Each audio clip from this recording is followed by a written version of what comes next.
ज़माना कदीम में किसी रियासत पर एक बादशाह हुकूमत करता था।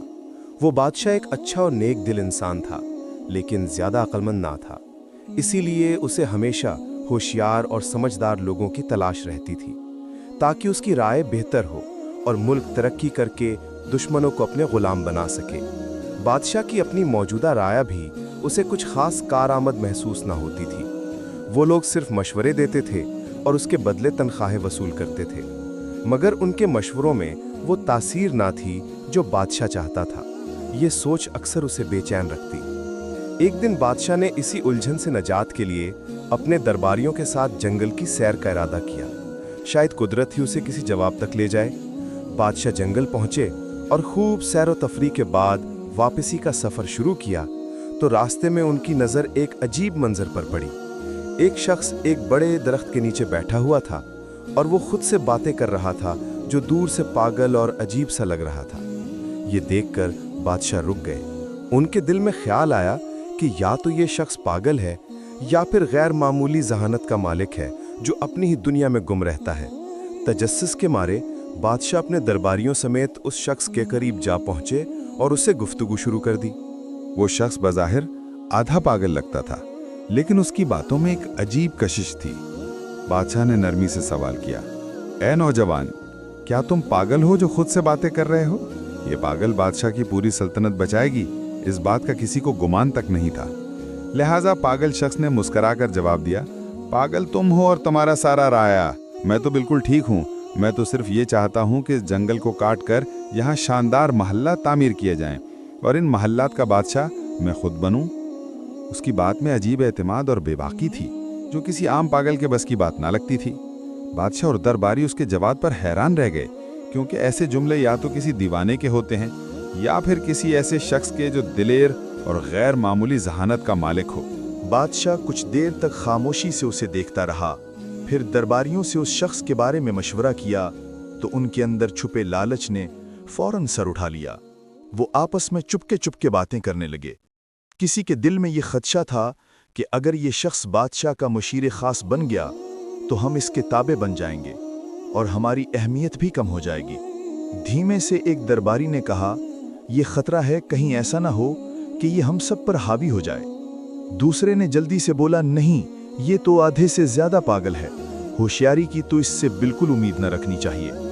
लिहाजा बादशाह को कहे कि इसे अपने साथ ले जाए। दरबारियों का मानना था कि ये शख्स हमारा क्या बिगाड़ लेगा, लेकिन खुदा को कुछ और ही मंजूर था। बिलाखिर दरबारियों ने बादशाह को यह मशवरा दिया कि इसे महल ले जाया जाए।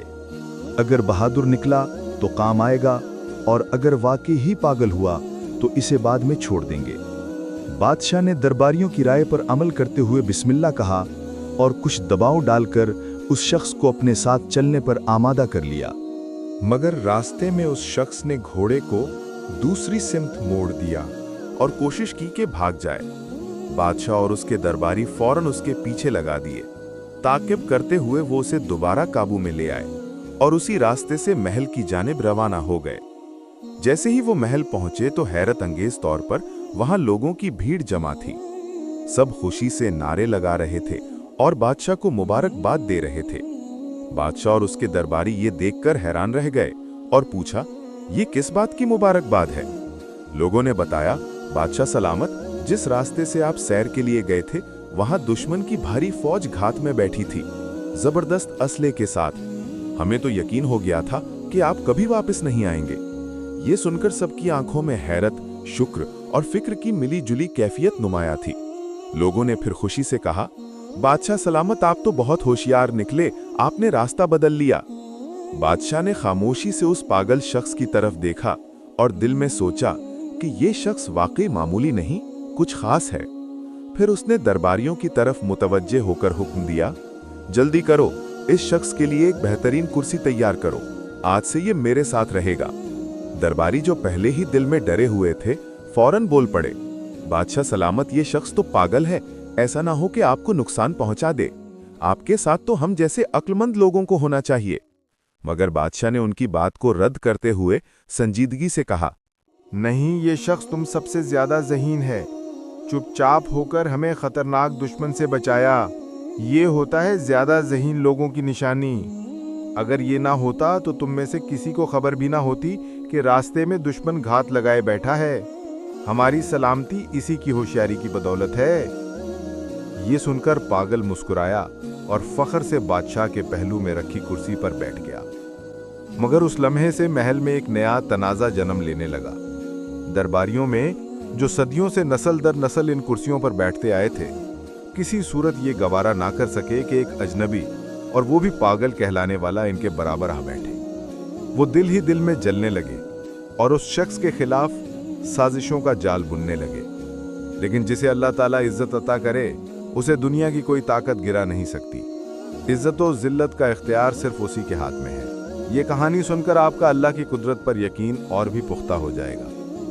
अल्लाह बादशाह को गिराकर फकीर बना सकता है और पागल को बादशाह बना सकता है, और जब वो किसी को बुलंद करना चाहे तो दुनिया की सारी साजिशें नाकाम हो जाती हैं। दरबारियों की साजिशें, उनका हसद और मुखालफत इस पागल को इज्जत कैसे देता है, आइए जानते हैं। एक दिन सुबह जब महल में दरबार सजा हुआ था, रियाया के चंद अफराद आगे बढ़े और उस शख्स के पास पहुंचे जिसे सब पागल कहा करते थे। अदब से बोले, भाई साहब, आप पर सलामती हो, हम आपसे कुछ जरूरी बात करना चाहते हैं। रियाया ने बात करते हुए कहा, भाई साहब, आपको हमारे बादशाह के उसूलों और दरबारी आदाब का कुछ अंदाजा नहीं। हम तो बस ये चाहते हैं कि आप किसी गलत फहमी में कोई ऐसा कदम ना उठा लें जिसकी वजह से आपको सजा भुगतनी पड़े। पागल ने हैरत से कहा, क्या मतलब, मुझे सजा मिलेगी? मैंने तो कभी नहीं कहा था कि मुझे यहाँ महल लाया जाए। ये कैसी मुसीबत है, मुझे वापस ले चलो। इसकी बात सुनते ही रियाया के चेहरे पर एक हल्की सी खुशी की लहर दौड़ गई। उन्हें लगा कि उनकी चाल कामयाब हो रही है, लेकिन बादशाह के डर से उसे डराकर महल से निकाल नहीं सकता था, बल्कि नरमी से अपनी बात मनवाने की कोशिश करते हुए बोला, भाई साहब, आपको अंदाजा नहीं है कि अगर आप हमारी बात मानेंगे तो आपको क्या कुछ मिल सकता है। पागल, जो सजा के लफ्ज से वैसे ही खौफजदा था, फौरन घबराकर बोला, ठीक है, बताओ क्या करना है। मौका देखकर एक मुशीर, जो खुद बादशाह का करीबी मुशीर खास था और जिसकी कुर्सी अब इस पागल के जेरे कब्जा थी, आगे बढ़ा और मक्कारी से बोला, हमारे दरबार की रिवायत है कि दरबार का आगाज तभी होता है जब कोई शख्स बादशाह को थप्पड़ मारे या कोई ऐसा अमल करे जिससे दरबार बेदार हो जाए। पागल, जो अकल से बिल्कुल पैदल था, वो फौरन बोला, ये तो कोई बड़ी बात नहीं, थप्पड़ क्या, मैं तो बादशाह को लात भी मार सकता हूँ। रियाया ने उसकी बेवकूफ़ी पर हंसे छुपाते हुए उसे शाबाशी दी और खुशी से मजीद उकसाया। जब बादशाह कुर्सी पर बैठें तो तुम जाकर उनकी गर्दन पर जोरदार थप्पड़ रसीद करो, फिर देखना बादशाह इतना खुश होगा कि तुम्हें ढेर सारे इनामात से नवाजेगा। पागल ने भूलेपन से बात मान ली। जब अगले दिन दरबार लगा और बादशाह तख्त पर विराजमान हुआ तो पागल निहायत सादगी से आगे बढ़ा और एक जोरदार थप्पड़ बादशाह की गर्दन पर दे मारा। इस जोर से बादशाह का ताज दूर जा गिरा, लेकिन जैसे ही ताज जमीन से टकराया, उसके नीचे से एक खतरनाक बिच्छू निकल आया। बादशाह फौरन चौंक कर खड़ा हुआ और उसे ये समझते देर न लगी कि अगर वो ताज सर पर रख लेता तो बिच्छू उसे काट लेता। शुक्रगुजारी से भरे दिल के साथ बादशाह ने पागल को सीने से लगा लिया। बादशाह ने पागल को सीने से लगाते हुए खुशी से कहा, मेरे अजीजों, ये सिर्फ एक शख्स है जो मुझसे सच्ची मोहब्बत रखता है। अगर ये मुझे थप्पड़ ना मारता तो आज शायद मेरा आखिरी दिन होता। बादशाह के हुक्म पर पागल के लिए एक शानदार दावत का एहतमाम किया गया और साथ ही उसे एक खूबसूरत महल भी इनाम में दे दिया गया। रियाया, जो पहले ही उससे हसद में मुब्तला थे, अब और भी परेशान हो गए।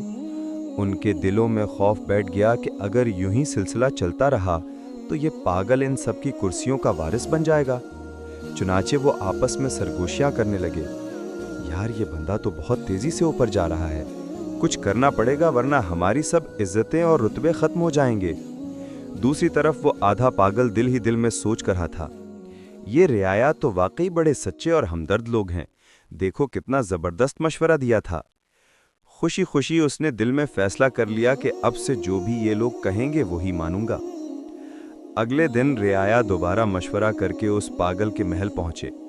वो सब अंदर से डर रहे थे, मगर जाहिरी चेहरों पर मुस्कुराहट सजाए बैठे थे। ایک مشیر نے نرمی سے بات شروع کی۔ بھائی صاحب، کل کی ترکیب کیسی لگی؟ اگر آپ تھپڑ نہ مارتے تو بادشاہ آپ پر شک کرتا اور شاید آپ کو سزا بھی ہو جاتی۔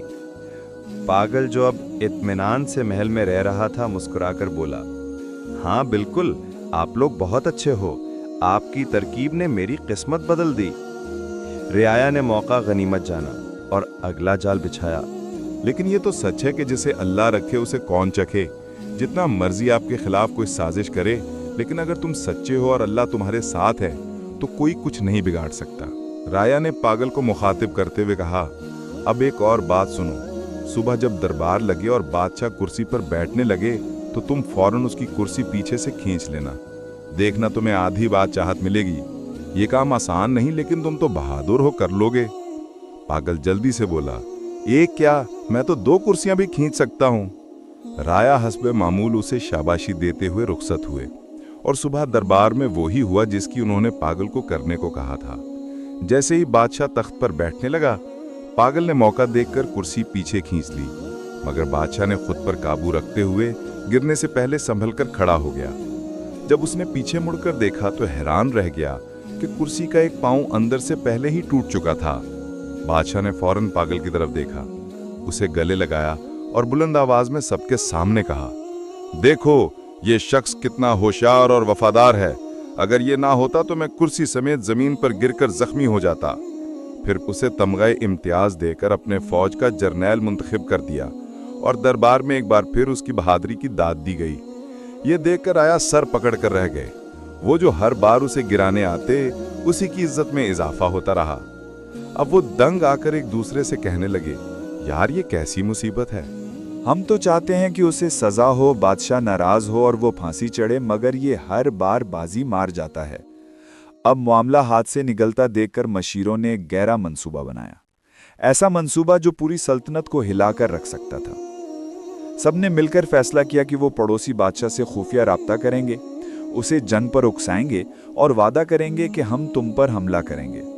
لیکن بادشاہ کو اطمینان دیا گیا کہ رایا سب آپ کے ساتھ ہے، سب ہم سنبھالیں گے، بس تم نے صرف ہمارے جرنیل کو مارنا ہے، باقی سب کچھ ہم پر چھوڑ دیں۔ رایا نے یہ سازشی خط بھیجا اور دوسری بادشاہت کی جانچ پڑتال کے بعد وہ راضی ہو گیا۔ اب رہ گئی صرف ایک بات، اپنے بادشاہ کو جنگ پر آمادہ کرنا۔ چنانچہ رایا نے اپنے چند آدمی زخمی کر لیے اور بادشاہ کے سامنے آ کر کہنے لگے، بادشاہ سلامت، ہم کب تک صبر کریں؟ اگر کل آپ کو کچھ ہو گیا تو پوری سلطنت روئے گی۔ دشمن حملہ آور ہو رہا ہے، ہمیں ابھی فیصلہ کرنا ہوگا۔ مختصر یہ کہ بادشاہ نے جنگ کی ڈھول بجا دی اور اپنی فوج کو رایا سمیت جنگ کے لیے روانہ کر دیا۔ اب لشکر کا سپہ سالار پاگل ہے، لیکن سب مل کر بھی پاگل کا کچھ نہیں کر سکتے، صرف پشت پیچھے ہنس رہے تھے۔ جب وہ دشمن کی ملک کی سرحد پر پہنچے تو وہاں کی فوج پوری تیاری کے ساتھ موجود تھی۔ دونوں جانب کے افواج جب جنگل میں داخل ہوئے تو پاگل نے حکم دیا، سب رک جاؤ، سب سے پہلے میں بادشاہ سے خود لڑوں گا۔ چونکہ وہ کمانڈر تھا، پوری فوج رک گئی۔ پاگل نے زور سے آواز دی، اے بادشاہ باہر آ۔ دشمن بادشاہ آیا اور دونوں جنگل کے بیچوں بیچ آمنے سامنے کھڑے ہو گئے۔ اچانک ایک خونخوار شیر جھاڑیوں سے نکلا اور دشمن بادشاہ پر حملہ کر دیا۔ پاگل جو اصل میں صرف تلوار چلانا چاہتا تھا، دل میں کوئی ذاتی دشمنی نہیں رکھتا تھا، فوراً آگے بڑھا اور شیر سے لڑنے لگا۔ ایک سخت جنگ کے بعد اس نے شیر کو مار گرایا اور بادشاہ کو زخمی حالت میں اٹھا کر لایا۔ دشمن بادشاہ خون سے لت پت تھا، لیکن زندہ بچ گیا۔ اپنی فوج کو دیکھ کر اس بادشاہ نے کہا، نہیں، لڑائی نہیں ہوگی، میں اس کمانڈر کو معاف کرتا ہوں، اس نے میری جان بچائی ہے، یہ نہایت بہادر اور ہوشیار شخص ہے، ہم جنگ نہیں چاہتے۔ ہاں، جو رعایا اس کے ساتھ آئے تھے انہیں گرفتار کر کے قید میں ڈال دو۔ یہ سن کر پاگل نے فوراً تلوار نکالی اور گرج کر بولا، خبردار اگر کسی ایک مشیر کو ہاتھ لگایا تو۔ بادشاہ نے اس کی وفاداری دیکھ کر دل ہی دل میں کہا، کیا کمال کا بندہ ہے، دشمنوں کو بچاتا ہے اور خود کو بھول جاتا ہے۔ اب پاگل کا چرچا پوری ریاست میں ہونے لگا۔ اس کی بہادری اور سچائی نے سب کے دلوں کو جیت لیا۔ यहाँ तक कि बादशाह ने उसे अपनी बेटी को निकाह में दे दिया। जो पहले ही अंदर से जले बैठे थे, ये मंजर देखकर चुप तो रहे, लेकिन हर कदम पर जिल्लत का बदला उनका मकसद बन गया। अब तो दोनों रियासतें एक बनने लगे। दोनों की दुश्मनी दोस्ती में बदल गई। लेकिन रियाया ने एक और नया जाल बुनने का फैसला किया। एक दूसरे से कहने लगे, अगर इस पागल को हमने ना रोका तो कल हम सब इसके गुलाम बन जाएंगे। इसे खत्म करना जरूरी है। सब ने एक जबान होकर हाँ कर दी, लेकिन उनमें एक बूढ़ा मुशीर भी था, तजुर्बाकार और दिल का नर्म। उसने बड़ी कमाल की बात कर दी। वो उठा और निहायत संजीदगी से बोला, दोस्तों मेरी बात गौर से सुनो। दुनिया में हर शख्स को अल्लाह ने एक ख़ास मकाम, हैसियत और सिफ़त अता की है। और याद रखो, जिसे अल्लाह इज़्ज़त देता है, दुनिया की कोई ताकत वो इज़्ज़त छीन नहीं सकती। अगर तुमने इसे मार भी दिया तो याद रखो इसकी इज़्ज़त और भी बढ़ जाएगी। और अगर तुम ये समझ रहे हो कि इसके मरने से तुम्हें तुम्हारी खोई हुई कुर्सी वापस मिल जाएगी, तो तुम धोखे में हो। एक दिन सच सामने आ जाएगा और तुम सब अपने अंजाम को पहुंचोगे। लिहाजा अल्लाह की रज़ा पर राज़ी हो जाओ, इसी में हमारे लिए बेहतरी है। उसने सांस लिया और फिर नरमी से कहा, तुम सब सिर्फ एक बात समझ लो, वो बज़ाहिर पागल है, लेकिन अल्लाह ने उसे एक नायाब सिफ़त अता की है। किस्मत अगर पूरी रियासत भी उसके खिलाफ हो जाए तो वो अकेला ही जीत जाएगा। लिहाजा इससे उलझने के बजाय खुद सच्चाई इख्तियार करो। सारे राया ने अपने हसद पर तौबा की और कुछ वक्त बाद पागिल फौत हुआ और राया फिर से अपने रुतबे पर फायज हुए। तो दोस्तों, ये कहानी बज़ाहिर एक फ़न्नी कहानी लगती है, लेकिन इसमें एक हकीकी सच छुपा है जिसे हमें तस्लीम करना होगा, और वो है सच्चाई, किस्मत और अल्लाह का करम। हमें भी कभी किसी से हसद नहीं करना चाहिए, क्योंकि अगर कोई किसी ओहदे या रुतबे पर फायज है और कामयाब हुआ है तो वो उसकी मेहनत का सिला हो सकता है, उसकी अच्छी किस्मत हो सकती है, या उसमें ऐसी सिफात हो सकती हैं जिसकी वजह से अल्लाह ने उसे वो इज्जत दी है। कोशिश करें वो सिफात अपनाएं, मेहनत करें, सच्चाई इख्तियार करें, शायद वही इज्जत तुम्हें भी मिले। लेकिन हसद न करें। तारीख इस बात की गवाह है, मुनाफिक लोग और हसद करने वाले कभी कामयाब नहीं होते। हमेशा मैदान सच्चे लोगों का ही होता है। मुझे उम्मीद है आपने इस कहानी से बहुत कुछ सीखा होगा। हमारे चैनल पर बेहतरीन और सबक आमोज कहानियाँ मौजूद हैं। अगर आपको पसंद है तो लाजमी देखिए। अगर आपको ये कहानी पसंद आई, कमेंट में अपनी राय ज़रूर दें, और मज़ीद ऐसी दिलचस्प और सबक आमोज कहानियों के लिए हमारे चैनल को सब्सक्राइब करके घंटी को दबाना ना भूलें। आपकी हिमायत का शुक्रिया।